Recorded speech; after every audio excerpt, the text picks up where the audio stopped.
Ever wonder what's really going on when you go to the doctor and she starts checking your ears and telling you to say, Well, she's actually trying to find out what's making you sick so she can make you better.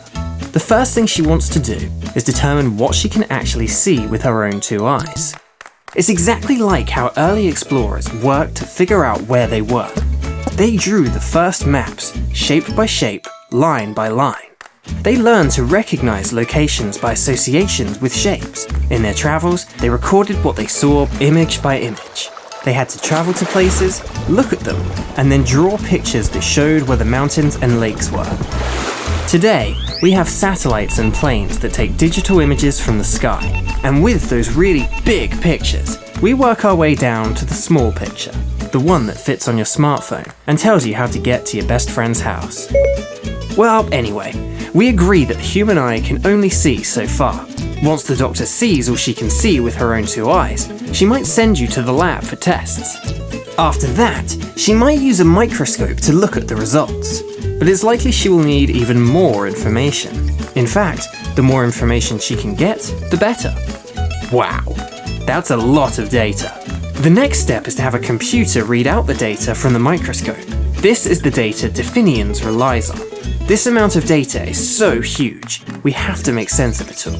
To the average person, it just looks like a bunch of random numbers and shapes. But, just like the map on your smartphone, if you visit a place enough times, you start to recognize the streets and houses you've seen before. So too, scientists have created tools to help them organize and recognize shapes and structures in our bodies. They call these phenotypes, and each phenotype can look different when you are well, when you are sick, and every minute in between. The study of these phenotypes is called phenomics. Since it would take a very long time for scientists to look at all this information, much less find patterns, they use computer programs to make sense of it all. Just like our brain understands a street is one shape and a house is another, and that trees around the house look totally different from the street, scientists can analyze shapes and relationships of shapes in our body to see what people look like when they are well and when they're sick. And they can even draw a map of something as small as a grain of sand. Smaller even. Nowhere is this more important today than in the treatment of cancer. There are many ways that cancer can grow in our bodies. Consequently, there are many medicines to choose from to treat cancer. It's hard to decide what patient should get what drug.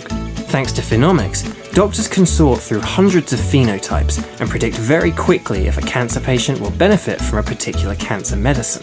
And the same is true for other types of illnesses. So while saying, might not always tell the doctor what she needs to see, it's good to know she has a way to find out more.